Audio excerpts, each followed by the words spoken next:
Halo semuanya, jumpa lagi dengan saya Chandra di channel Terapin Tekno. Hadirnya Poco F4 membuat pasar smartphone cenat-cenut. Namun dengan harga yang diberikan, banyak banget kaum mendang-mending yang membandingkan HP ini dengan brand-brand lain. Apalagi kaum pemuja HP Apple second yang membandingkan langsung dengan iPhone 11. Ngapain sih ngambil Poco? Mendingan iPhone 11 aja bang, lebih worth it. Begitulah ujar pemuja Apple second. Alright, di video kali ini kita akan compare aja deh, mendingan yang mana, iPhone 11 atau Poco F4, dan mana yang lebih worth it dari kebutuhan ngegame, foto-foto, ataupun daily use sekalipun. Tapi sebelumnya saya harap kalian tonton video ini sampai habis ya guys ya, biar nggak salah kaprah. Bisa kita lihat dari segi harga terlebih dahulu. Buat masalah harga, memang kedua HP ini memiliki perbedaan yang hampir tipis-tipis sih guys ya. Buat harganya sendiri, si iPhone 11 dengan varian 64GB dibanderol dengan harga 5,6 jutaan. Sementara si Poco F4 dengan varian 8/256 dibanderol dengan harga 5,6 jutaan juga. Jadi dari segi harga dan varian, jelas si Poco F4 lebih unggul. Dengan harga yang sama, kita bisa mendapatkan varian storage yang lebih besar. Namun, apakah kelayakan sebuah smartphone hanya dinilai dari variannya aja? Pasti enggak dong, karena banyak faktor lain, seperti layaknya performa. Oke, buat performanya sendiri, kedua HP ini pakai SoC yang berbeda nih ya. Si iPhone 11 menggunakan chipset Apple A13 Bionic. Sementara si Poco F4 pakai SoC kekinian banget, yaitu Snapdragon 870 5G. Sebenarnya kedua HP ini, iPhone 11 dan juga Poco F4 memiliki performa yang hampir mirip-mirip nih. Buat skor Antutunya sendiri, memang si Snapdragon 870 5G ini lebih unggul dengan mendapatkan skor di angka 650 ribuan. Sementara si iPhone 11 ini mendapatkan skor di angka 600 ribuan aja. Tapi di sini agak sedikit kurang fair kalau menurut saya. Soalnya versi Antutu di iOS dan juga di Android itu berbeda ya guys ya. Dan ya, ini saya anggap kalian jangan terlalu fokus ke masalah skor Antutunya aja. Oke, performanya kan si iPhone 11 ini sangatlah tangguh nih guys ya, dan bisa bersaing dengan si Snapdragon 870 5G. Sekarang kita ajak buat ngegame aja. Percuma dong kalau performanya gahar, tapi kalau buat main game HP-nya panas dan baterainya boros. Dan bener aja hal itu kejadian di iPhone 11. Memang sih ya, performanya bisa dibilang itu ngebut banget, kayak kilat. Namun suhunya ini bener-bener nggak terkontrol di iPhone 11. Bisa dikatakan overheat banget. Main game PUBG Mobile aja dengan settingan SDR Extreme sekitaran 15 menitan, suhunya itu udah menyentuh di angka 46 derajat Celcius. Dan ini bener-bener nggak nyaman banget sih kalau menurut saya. Apalagi ditambah FPS-nya yang sering ngedrop kalau misalkan temperatur suhu udah meningkat.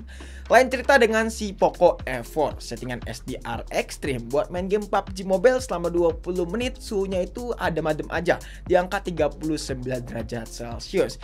Ya, hal ini bisa kita maklumin lah ya, karena si Poco sendiri memberikan teknologi liquid cooling teknologi 2.0 yang dimana bakalan jauh lebih adem untuk masalah temperatur suhunya. Namun kalau misalkan kalian kekeh tetap pengen main game di HP iPhone, ada sih satu buah game yang cukup worth it nih dan recommended buat kalian mainin, yaitu FF Max. Ya, dengan settingan rata kanan, FPS-nya didapat di angka 60 FPS. Tapi pasti layarnya bakalan tetap burik guys ya. Dan ya, seperti itulah game FF Max. Tidak ada perubahan dari dulu sampai sekarang. Nggak malu tuh. Lalu selanjutnya buat main game Genshin Impact pun, kedua HP ini mendapatkan FPS yang sangat stabil nih, yaitu di angka 50-60an FPS dengan settingan rata kanan. Namun lagi-lagi di sini iPhone 11 lebih sering frame dropnya ketika suhunya udah mulai tinggi. Jadi kalau menurut saya buat masalah performa memang iPhone 11 sangatlah overkill banget dan bisa bersaing dengan Snapdragon 870 5G. Namun kalau soal suhu, ya kalian tahu sendirilah, overheat banget nih HP. Bagaimana soal baterainya? Nah, ngomongin soal baterai, kedua HP ini memiliki perbedaan yang sangat signifikan. Karena kita tahu sendiri lah, Apple itu pelit akan RAM dan juga kapasitas baterai. Jadi kalian jangan berharap lebih banget lah soal baterai dari iPhone 11 ini. iPhone 11 memiliki kapasitas baterai sebesar 3110 mAh aja. Dan Poco F4 memiliki kapasitas baterai sebesar 4500 mAh dengan dukungan fast charging hingga 67 watt. Sementara si iPhone 11 cuman 18 watt aja. Untuk penggunaan main game, di sini buat main game PUBG Mobile selama sekitaran 20 menitan, si iPhone 11 ini berkurang sekitaran 11%. Sementara si Poco F4 berkurang cuma sekitaran 5%-an aja. Dari segi persentase baterai, jelas lah ya si Poco F4 lebih unggul. Nah, untuk penggunaan daily use gimana? Nantinya kita akan bahas nih untuk penggunaan daily use di akhir video, karena ada bagian yang lebih penting, yaitu masalah layar. Buat masalah layar sendiri, di sini beda banget nih spesifikasi antara kedua HP ini. Si Poco F4 pakai panel I4 AMOLED 120Hz SDR10 Plus Dolby Vision. Sementara iPhone 11 hanyalah pakai panel Liquid Retina IPS LCD aja. Nggak kebayang seburuk apa layarnya. Tapi buat kualitas layarnya, jangan salah, si iPhone 11 ini untuk masalah kualitas layarnya hampir mendekati panel AMOLED. Namun kalau kita perhatikan lebih detail, memang sih ya di sini berbedanya cukup lumayan signifikan dari kualitas warna, terus juga detail, dan juga dari kualitas brightness-nya. Buat semuanya itu kita bisa maklumin lah ya, karena teknologi di tahun 2019 masih minim banget. Apa-apa yang udah pakai panel IPS itu udah luar biasa banget di zaman itu. Jadi kurang relevan lah sebenarnya kalau kita compare teknologi 2019 dengan teknologi 2022 ini. Oke, kalau bagian layar masih kita bisa kompromikan lah ya. Namun, bagian yang satu ini harusnya nggak bisa dikompromikan, yaitu dari sektor kamera. Buat konfigurasinya sendiri, si iPhone 11 cuma dual kamera aja, dengan kamera utamanya beresolusi 12 megapiksel serta dukungan OIS, dan juga 12 megapiksel untuk lensa ultrawide. Sementara si Poco F4 memiliki konfigurasi triple kamera, dengan kamera utamanya beresolusi 64 megapiksel dengan dukungan OIS juga, 8 megapiksel untuk ultrawide serta 2 megapiksel untuk lensa makro. Buat kualitas fotonya sih bisa dikatakan kedua HP ini sama-sama memiliki kualitas gambar yang cukup lumayan oke nih. Di sini Poco F4 juga bisa bersaing lah dengan iPhone 11 yang katanya kameranya itu luar biasa banget. Tapi di sini kalau kita lihat ya cukup lumayan bersaing banget si Poco F4 ini. Dari kualitas warnanya, detailnya, saturasinya, shadownya, dan juga lain-lain, si Poco F4 bisa bersaing dengan iPhone 11. Tapi di beberapa foto lain, si Poco F4 ini warnanya terlalu oversaturated sih ya, beda dengan si iPhone 11 yang kelihatan tetap natural dan juga adem kalau kita lihat. Hal yang paling berasa juga adalah masalah perekaman videonya nih, dan juga perekaman saat menggunakan aplikasi Instagram. Oke, kalau ini hasil kamera belakang dari iPhone 11 dan juga Poco F4 di resolusi Full HD plus 30 fps. Keduanya sama-sama memiliki kualitas yang baik dan juga sangat stabil ya guys ya. Karena memang kedua HP ini memiliki fitur OIS, jadi mungkin untuk hasilnya kalian bisa melihat sendiri aja, oke? Dan di sini iPhone 11 bisa langsung pindah lensa, sementara si Poco F4 nggak bisa pindah lensa ya guys.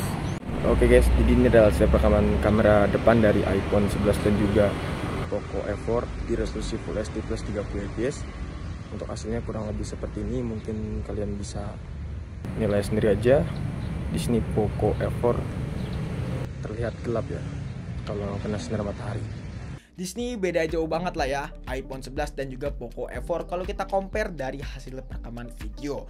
Jujur li, kalau saya pribadi saya lebih milih si iPhone 11 buat bikin story IG ataupun buat merekam-rekam hal yang nggak penting gitu ya. Hasilnya itu bener-bener oke banget dan stabilisasinya juga sangat-sangat stabil gitu loh. Kesimpulannya, lebih worth it yang mana sih bang dari kedua HP ini? Sebenarnya di sini ada dua opsi ya guys ya. Kalau misalkan kalian anaknya gamers banget, bisa aja ambil Poco F4. Itu udah jelas banget karena Poco F4 ini nggak cuman dari sektor performa aja, ada fitur-fitur lain seperti Axis linear motor, terus juga dual stereo speaker, apalagi HP ini sudah mendukung konektivitas 5G dan juga kapasitas baterainya jauh lebih besar ya ketimbang iPhone 11. Penggunaan sehari-hari aja si Poco F4 ini bisa bertahan 8-9 jaman, sementara iPhone 11 hanyalah bisa bertahan 6 jaman aja. Pengisian cepatnya pun juga sangatlah unggul banget nih si Poco F4 ini. Namun kalau misalkan kalian mementingkan sebuah gengsi, jawabannya jelas iPhone 11. Karena kalau kita pakai produk Apple, jiwa gengsi kita tuh meningkat gitu loh. Dan juga kalau misalkan kalian orangnya suka bikin story Instagram, langsung dari aplikasi Instagramnya, jawabannya yang paling tepat yaitu produk Apple. But semuanya itu balik lagi ke pilihan pribadi kalian nih guys ya. Kalau kalian nanya, saya mending pilih yang mana? Ya jelas saya pilih iPhone 14 aja yang nantinya bakalan keluar di bulan September. Tapi duitnya dari mana? Belum ada duitnya. Ini AdSense lagi seret guys. Aduh, capek juga ya. Oke guys, mungkin cukup sekian aja video kali ini. Kalau misalnya kalian punya pendapat ataupun punya pertanyaan lainnya, bisa langsung tulis di kolom komentar. Dan jangan lupa juga follow Instagram kita di @sarabintekno jika teman-teman pengennya ataupun pengen DM kita. Chandra pamit dan sampai jumpa di video selanjutnya. Until next time, goodbye.